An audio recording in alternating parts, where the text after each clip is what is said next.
But without further ado, I am so very excited to introduce to each of you Nathan Goldman from the Chandler Ginning Company. Good morning, Nathan. How are you? Good morning. It's nice to see you. Yes, sorry I'm a little late here. That's okay. That's okay. We understand. We call it Ag Central time anyways. There's always things happening that we can't control, but we are so grateful that you took the time to be here with us today. So, if you don't mind, maybe just introduce yourself a little bit and what you do there at the Chandler Ginning Company, and then we'll launch right into the rest. All right, so I am we're in the middle of ginning season right now. Things are very busy. I am the general manager here at Chandler Ginning Company. We uh, currently are running 53 different growers. Cotton is busy rolling in as we speak. So I recently came over to the cotton industry. I was a dairy farmer 7 years ago. My family, after 3 generations, we sold out our cattle, and so I had some friends who were on the board because we are a co-op here, and so I had some friends who were on the board, and they asked me to come over. The previous general manager was retiring, and so I came over here to produce different things. So from milk to cotton. So From milk to cotton. Well, you mentioned a word there that you guys are a co-op. Can you just very quickly share with our friends what that means? sure, a co-op is just a voluntary group of farmers who, or whatever, individuals who band together to form a company to be able to share costs and share profits to make that particular thing, whatever they're doing, more efficient for them. And so it is just a simply a way of forming a company that is a little different than normal companies. So this one in particular is now 53 different growers that band together to share these costs and share the profits to become more efficient and more profitable. I love it. Okay, so we're going to start by giving our friends a little bit of a tour to remind them how cotton is planted and the process in the field. We'll breeze right through this. Nathan, if you don't mind narrating, just as a reminder to them. But friends, if you want a full deep dive tour of cotton in the field and on the farm, you'll want to go to our website to visit our previous virtual tours where we spent the majority of our time in the farm with the farmer. So yeah, this cotton is planting. They usually starts somewhere in March. Be planted on all the different acres. One thing that is interesting with cotton planted here is most of the seed that is planted in the United States comes from Arizona. So we're planting seed to get seed here in Arizona, which is a little unusual. That's awesome. Nothing like Arizona grown. Yes. So as we go through, as they continue to grow the plant and it comes up through the year, they're constantly having to work that ground to do different things like take weed control, take out the weeds, and continue to watch that plant grow, continue to irrigate and to water it. And so yeah, cotton is a plant that grows well here in Arizona and is well suited for our desert environment.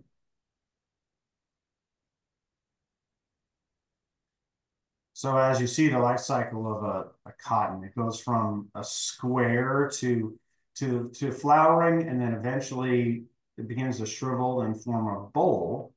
So each one of those flowers eventually becomes a cotton boll, which then the cotton is made inside of it. So the flower actually turns into cotton. So it's a little bit like a caterpillar turning into a butterfly. In that it changes, metamorphizing into cotton. Not the same way, but it's kind of analogous. Um, but yeah, so as those cotton bolls open, as it goes through the different stages of development of cotton, so it's rather interesting as it goes through that process.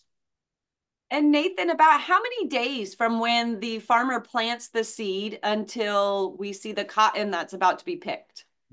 It varies. We plant lots of different varieties. So, but generally, you're about 5 to 6 months before it actually comes out from planting to actually harvesting. So, um, that's become later and later as guys do different things to their plants because a cotton plant will actually continue to grow through its whole life cycle until you actually spray product on it to make it stop growing but otherwise, if you just grew it, it would continue to grow and produce cotton and just get bigger and bigger. So, what is the process to make the cotton like we see on the screen now, which is right before the farmer picks? How do we get from that full green plant to what we see here? So they continue to grow it. They look at those squares and see the bolls coming out. At a certain point, they make a decision to what they call defoliate the cotton, in that they'll spray something on the cotton that stops the cotton's growth. It loses its leaves, and that stresses the cotton plant. And when it's stressed, then it those bolls open up and the cotton will come out.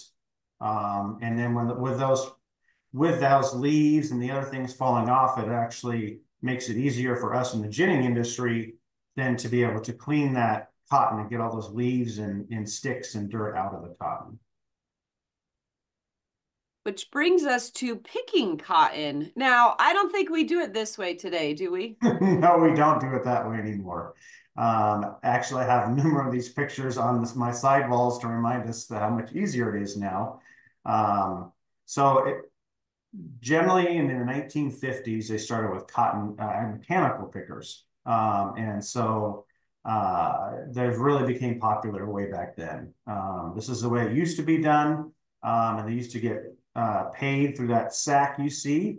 They would get paid as they dragged it through the field. If they got to the end of the field, they get paid for how much they picked that year for that time. Uh, Now we generally have moved on to cotton pickers, mechanical pickers. So large machines like you see here, starting at those older ones way down the left-hand corner there. That's the way it used to do what they would call a basket picker.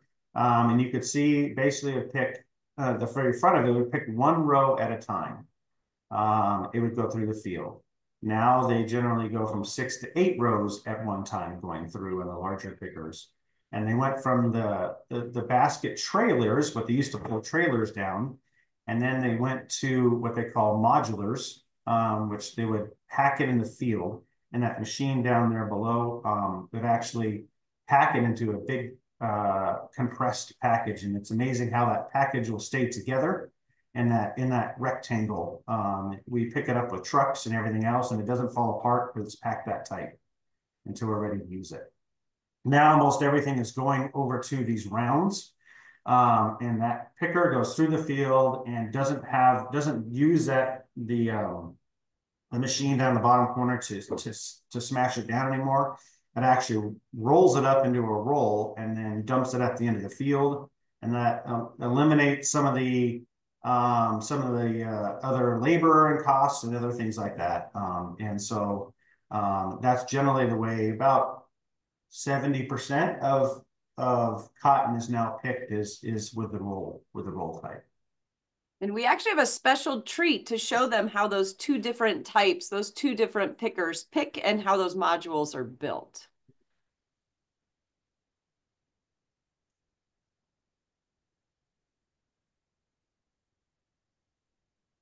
As you see this picker coming from the field, you can imagine see how much faster it is than one person walking along picking it off the plant. So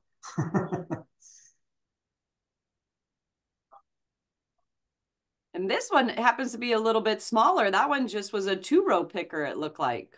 yes, that's an older type, but still much more efficient than the way they used to do it by hand. But Yeah, so they would well, that's what we call a spindle picker, and actually picks it off certain parts of the area. They do different kinds of pickers, but this is what all we do here in Arizona is this type. Now you can see this machine's dumping in. They call it a basket picker. It's opening itself up and dumping into the module builder, which actually makes a big round rectangle. Not sorry, round. Excuse me, rectangle modulars. It packs it down in really, really tight and makes a rectangle um, out of it. Oh, nice! You got the nice. That's a nice shot of it being packed and smashed down into it. And what's always amazing to me is how this white fluffy cotton can pack so tight and to form that rectangle that nothing else holds it together. It just stays by itself together.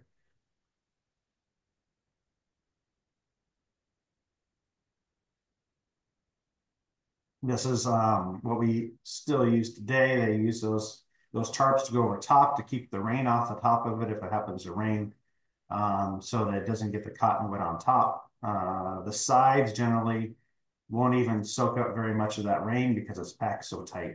It's just the top that needs to be covered. And is there any significance to the different colors of tarps, or do the farmers supply the tarps, or do the co-ops supply That's the that's tarps, or? that's generally supplied by the cotton gin. Generally, we kind of have our own colors we like to use, but there's nothing per se, anything that just whatever the gin happens to like to use, the color wise. So we generally use orange and yellow here at our gin. So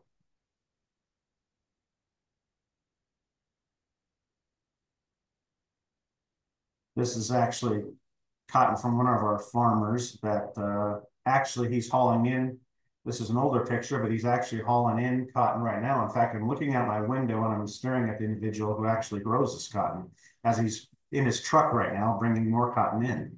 Oh, no way. Yeah. So he used to do rectangles. Now he's in round. He does it in rounds as well. So eventually you won't see rectangles anymore. It'll all be rounds, but for now, we still use the rectangles. The reason why they haven't gone to one of the round pickers and they're slower getting them because they're so expensive. A round John Deere picker can cost over $1 million for one of them. Oh So my you, goodness. you don't run out and buy a brand new one. Especially because the cotton picker can only pick cotton. Correct. So they're parked a lot. They're only pick cotton and they're parked along a large part of the year. So that's a big investment for the 4 months that you're actually picking cotton. So this usually they start picking. This year we started picking. Most of our guys started picking right at the beginning of November, a little bit before, but generally the 1st of November. And they'll pick cotton all the way through to into January. So this is one of the rounds that has been made, and now he's going to dump it out and then continue right back into the field again. It makes it a lot faster this way, and for picking the cotton and a lot less labor because you only one man can do, or one person can do the job that used to take 5 or 6.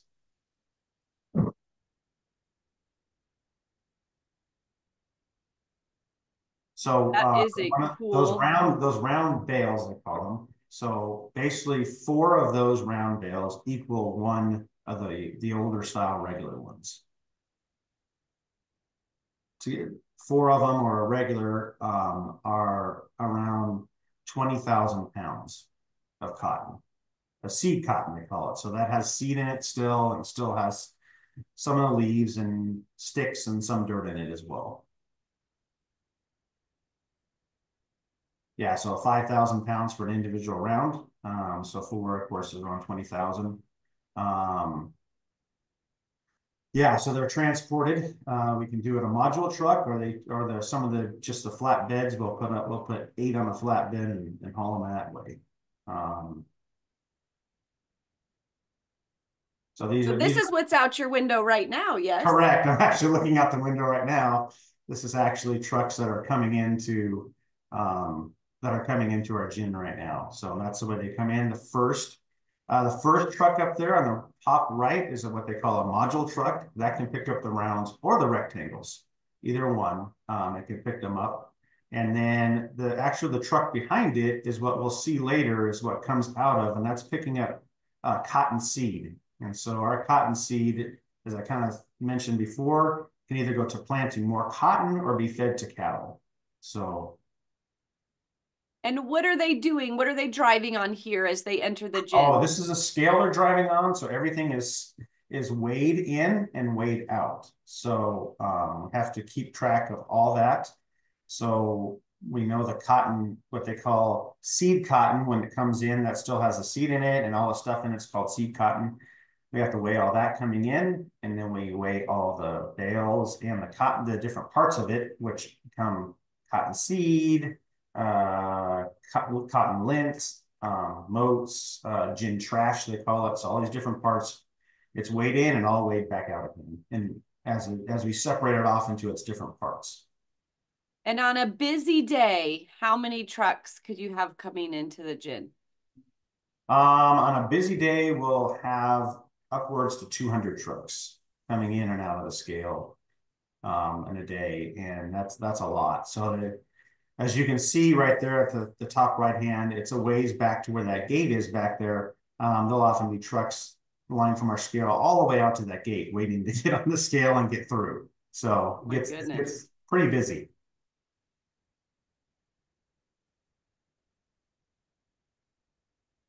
Oh, this is a great picture of one being delivered.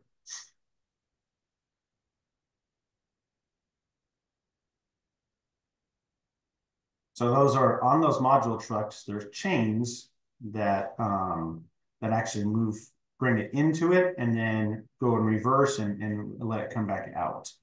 So they just tilt it up, and the chains turn, and it's amazing how that cotton stays together with nothing tying it together other than the cotton itself. The tarp on top doesn't really do much. It's just there to protect it from the rain, but as far as holding it together, it really doesn't do much. It's really the cotton itself that stays all together. And Nathan, when I was there last week, you were sharing with me how many modules you could be holding in the yard there at the gin. And it was just amazing to me, the number. Can you share with our friends how many of those modules you could have there throughout the season? Absolutely. Right now, we currently have on the yard, as of this morning, we have 1,200 modules on the yard. And it shows you how quickly they can come in since the last time you came out last week. We currently had 400. Now we have 1,200. Just that week's amount of time we can roll on those in. And then we'll get up to around 2,000 on the yard, kind of the high point before we start going through them. We going through all those and you get them gin. So these are just the two different kinds that are there before you. Now, the little spray on there is a spray that tells me what farm it's coming from. Every module has a number, and we track it through our computer system.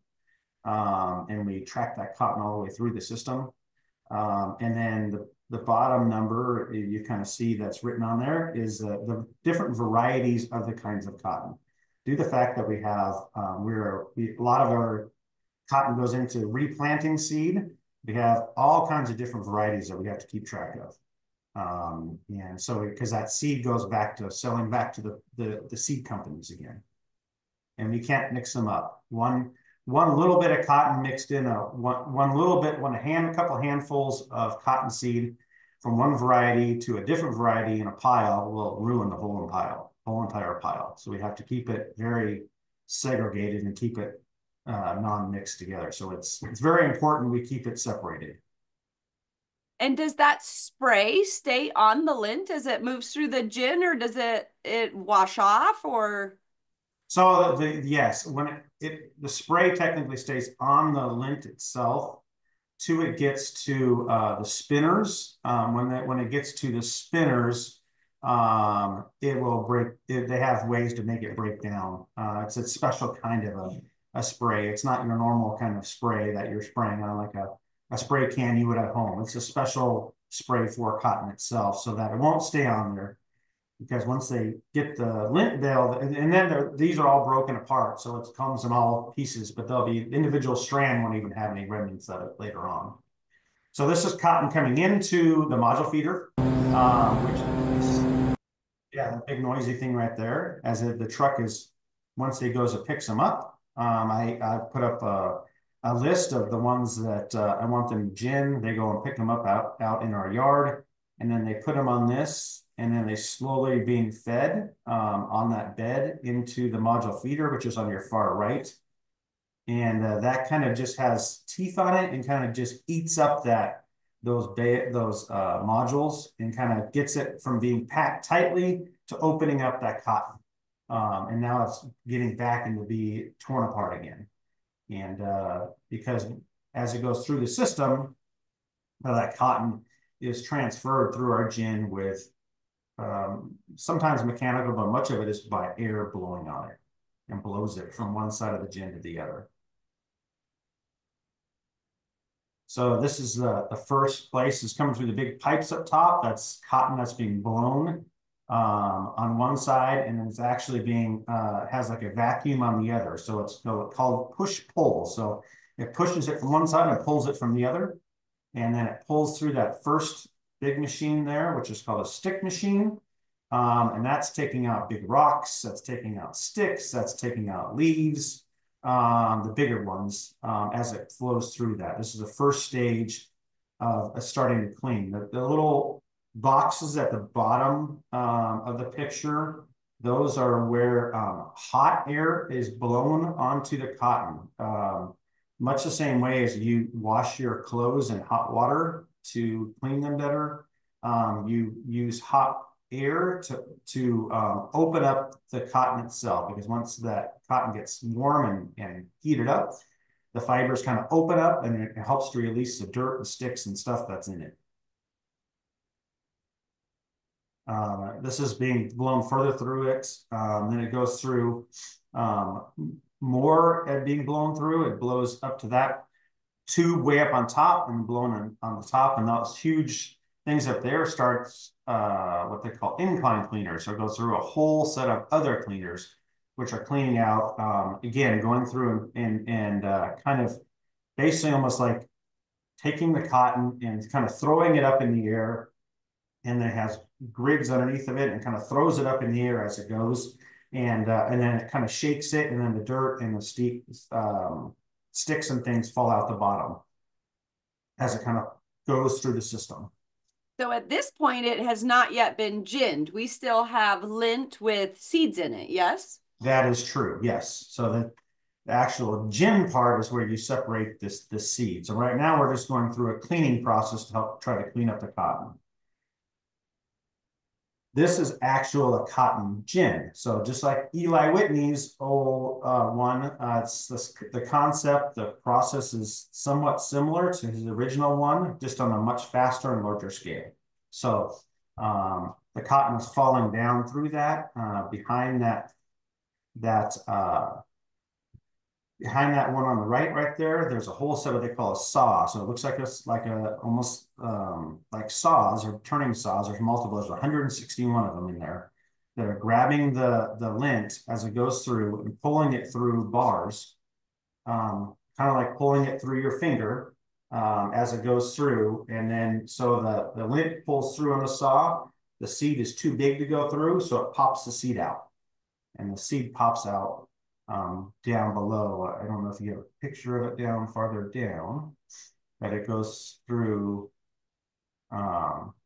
Anyways, below that gin saw is where the seed falls back out of it, and that's where the separation of the seed and the lint happen. This machine here is what they call a super jet.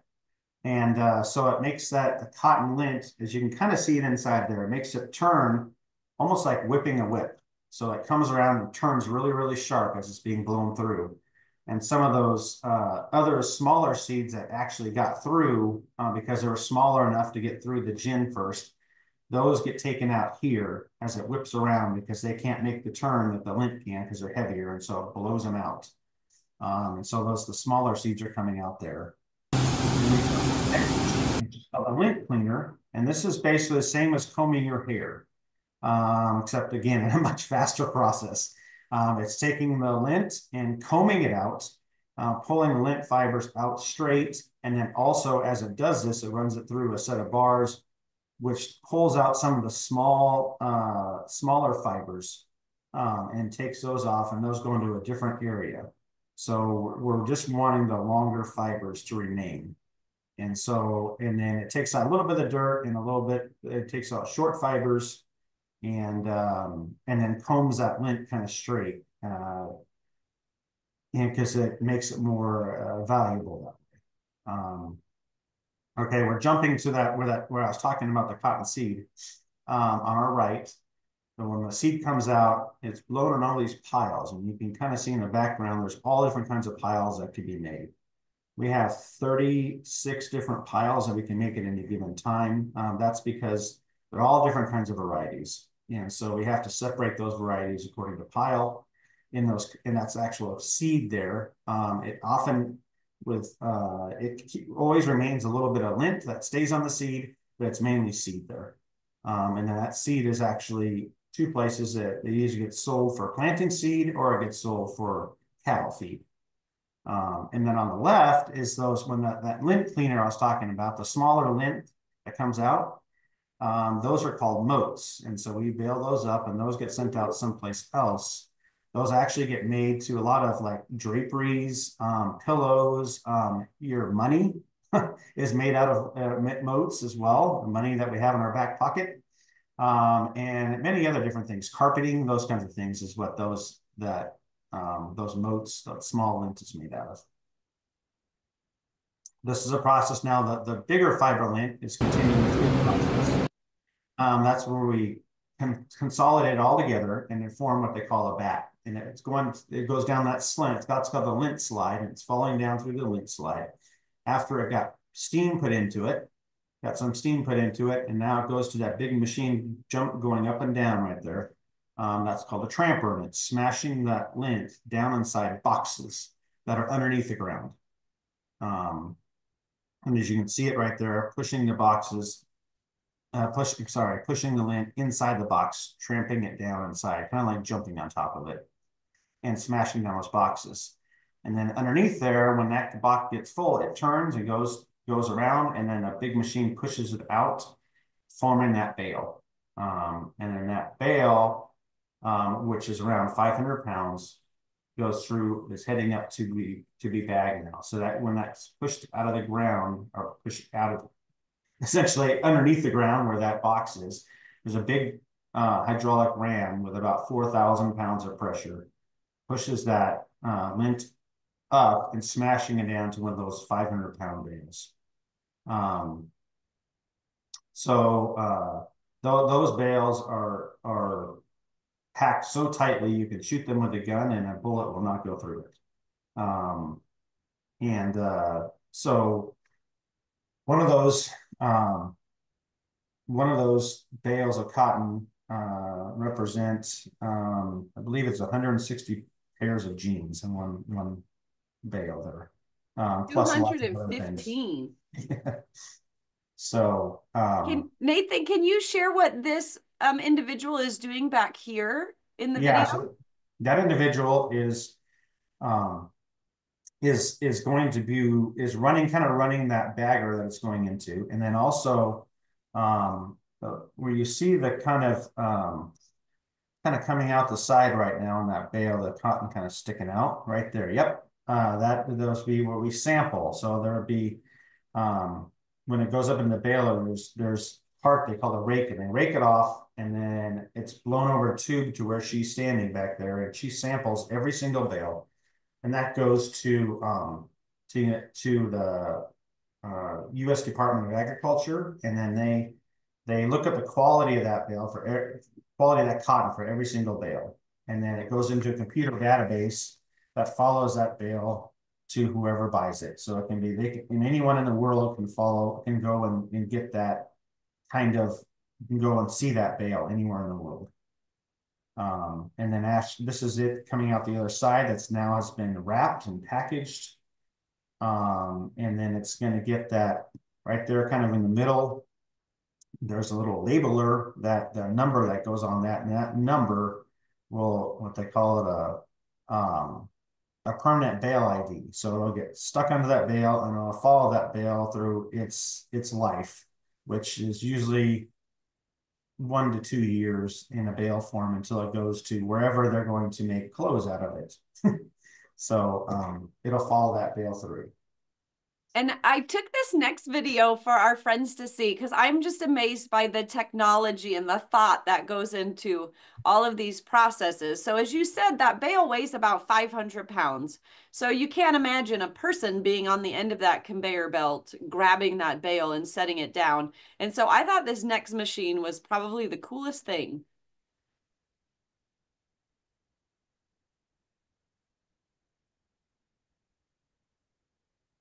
So it just flops it down and then pushes it out for the guy coming in with the forklift in the back.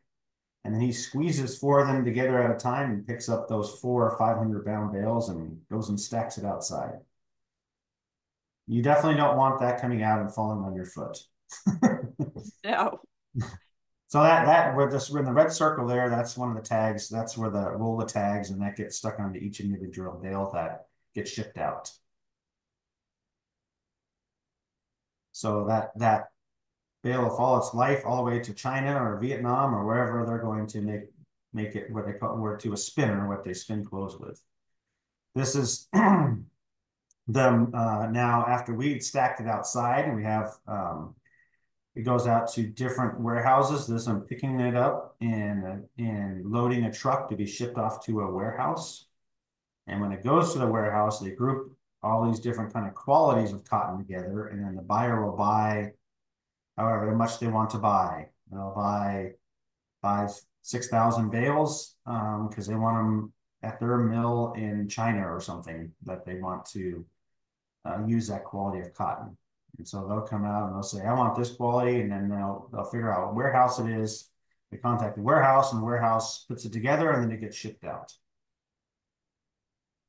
So after these bales are baled up like this, they could sit in that warehouse for um, up to a year. So as it's waiting to be sold.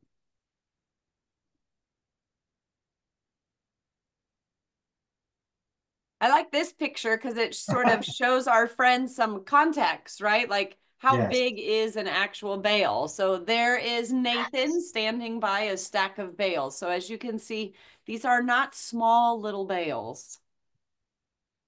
No, they're not easy to move around. You don't pick them up. One person will not pick them up. So we always have mechanical ways of moving them around. So otherwise we wouldn't move them. So And I like the graphic on the right here because it shows what one single bale of cotton can make. So remember, a bale of cotton is about 500 pounds. And so that's 215 pairs of blue jeans, which is just wild to me. Um, and you can also make 4,321 socks. Those are the tall socks, not the little teeny shorties. So that bale, when you look at it, it's bigger than you think, but you don't think there's that much cotton in it to make all of those things, which is pretty wild. it is pretty amazing to me that the amount of, like you said, things we can make from that. And so our gym does this year we'll be doing about 85,000 of those 500 pound bales. So and shipping them all over the place. So that's a lot of blue jeans. That is a lot of blue jeans. And speaking of that, so you said you get about 85,000 bales. How does the farmer get paid for cotton? Is it by the weight that it comes in, the amount of bales that goes out? How does that work? So numerous different ways. So they'll get paid by a pound of the lint that you see me standing next to there. That's what they call lint cotton. They'll also get paid by the seed that was in that previous picture that gets sold out. And then they'll actually get paid too, but not only the stuff that comes out when we're cleaning it, what they call gin trash, which isn't exactly trash because we actually resell that. And then also those moats are actually sold as well. So there's multiple ways on how a farmer gets money out of his cotton. Um, None of the cotton that comes in, nothing is thrown away. All of it is repurposed. So nothing goes to trash. Even the collagen trash, we're not trashing it. We're actually reusing everything. So, and those are different ways generally he gets paid. That's one of the things that I love about agriculture is they are probably the world's best recyclers. There's really no such thing as waste and trash, really with any commodity. So great example. Now we were able to see some of the workers there at the gin on the different machines and testing the cotton. How many employees do you guys have there at the gin and what type of shifts do they work? So we work 12-hour shifts, two 12-hour shifts, 6 days a week. So our gym never shuts down, works 24 hours a day for the 4 to 4.5 months that we have to run. And so it's quite busy. We have 28 employees. No, I'll take it back, 30, excuse me, 30 employees. Some of those are part-time, some of those are full-time. We have 12 full-time employees and the rest are part-time people during the season, seasonal people. Very cool. Well, Nathan, thank you so much for sharing some time with us this morning and all of your knowledge to help our students understand how cotton gets from the field to the bale. And of course, there are many more steps on how that bale becomes their clothes or their money or their socks or their couches and all of those things. But this is one of my favorite steps from the field to the bale. So thank you for sharing with us this morning and spending some time. I know that you have a lot of modules out there in the yard and lots of trucks coming in. And so we understand that your time is important and thank you for it very much. Absolutely. You're very welcome. All Thank you. right, friends, I hope you enjoyed today's tour later this afternoon. It will be pushed out on social media and also available on our website. So we will see you guys. We're going to take a break for December, but we'll be back for our next virtual tour in January. Have a good day.